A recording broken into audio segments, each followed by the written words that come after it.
The White House says it will not fight the publication of a federal judge's ruling declaring a portion of the NSA's wiretapping program unconstitutional.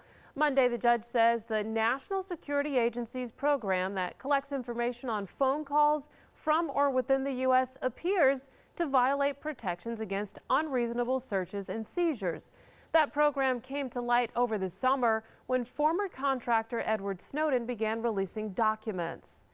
Should the NSA begin scaling back that surveillance program in light of the judge's ruling? That's what we're talking about this half hour.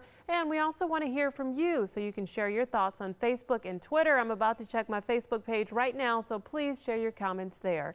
In our newsroom is Chris Tritico, Jackie Bally, Mustafa Tamiz, and former Houston radio host Chris Baker. So what do you guys think about this one? Well, can I just be the first to say I told you so? Yeah, you did. Yeah. You did. You know, I said from the beginning that our government should not and cannot spy on its own citizens, and that's what this data collection is, and that's the objectionable part of it.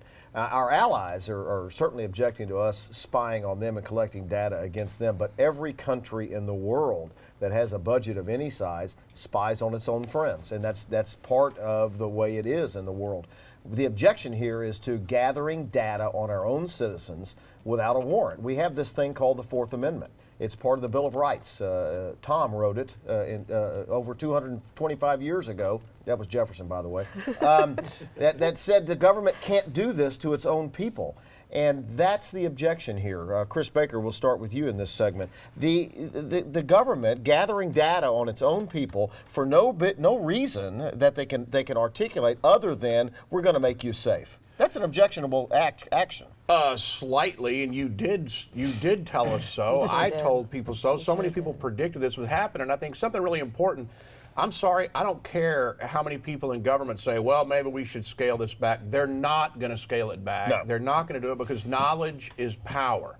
And two administrations, a Republican and a Democratic administration, support this. Right, right. Knowledge is power, and the more they know about you, the more they can start controlling you, manipulating your behavior. They can put, I mean, think about it. They can put pressure on political adversaries. I mean, it's endless what they can do with this. They're never going to scale it back unless the American people demand accountability, and the only way that this will ever be scaled back is if some people start going to jail, which, by the way, I don't think is going to happen. Mustafa Tamiz, shouldn't the government now step in and say we were wrong? Yeah, well, look, it's beyond a political position. I would argue that this makes us less safe. The more data you collect, the more data you have to go through. And our biggest problem in intelligence is that are we able to connect the dots? Well, if you've got trillions of dots out there, then you have virtually no chance of connecting them. And that's the real problem in this. My objection to this, Jackie Bally, is this theory that we're going to make you safe by spying on you, and it makes us none of us safe. No. And yes, you did tell us so. You told us that from day one. And today is a good day because if Mustafa is now criticizing the administration vehemently, he's finally coming over to our side, Chris. No, I'm just kidding. But I will. He's still not criticizing Obamacare. I just had to say Obamacare. Well, thank you for that transition, because she got a glow as soon as you said it. One of the problems that we're having is what I've said from day one is credibility with this administration. The same way, like we talk about Obamacare, when he promised that we could keep our health insurance, which we can't, and now 6 months ago or several months ago, he said, we have a healthy balance between privacy and intellectual data, which they don't. Many of our constituents and citizens, we are bothered by Big Brother watching our every move, and this has been a problem. And thank goodness a federal judge is now stepping in and saying, I mean, there's so many lawsuits lining up, but at least he's hinting that there's a problem. Let me go to Domley first before we get back into that. Domley's monitoring our social media, and I know there's been a lot of forget it, Domley. Chris, I just love that you're on a first-name basis with Tom. They wear the same size Jordache jeans. That's right. I love that. That's awesome. All right, Gregory Grant on my Facebook page says, God knows all conversations and he does not judge. He says that the government wants to know all conversations to judge. He says, bad idea, it's called paranoia. Wow. Well, can I make a point here? Let's take a look at what happens when government gets intelligence on, say, a terrorist organization. Then they have to go through a minefield of lawyers. No offense.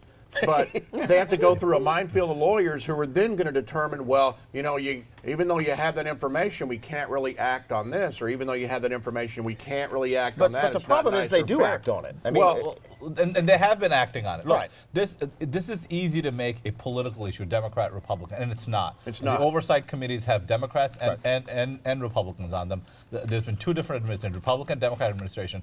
This is an issue that American public has to take on from the perspective of national security. We are not more secure by spying on ourselves. and even if the Supreme Court eventually, Jackie Bally, says there's nothing unconstitutional about gathering this data that's floating around in cyberspace, the public has a right to object to this. We have a right to object, and I think the fact that the president has announced that there will be some reforms that he's trying to put in place, that tells us that he and his leaders or the top administrators realize there is an issue and they need to scale back this program. This is not a Democratic No, it's administration not. problem. You know what it is? It's an institutionalized power base issue.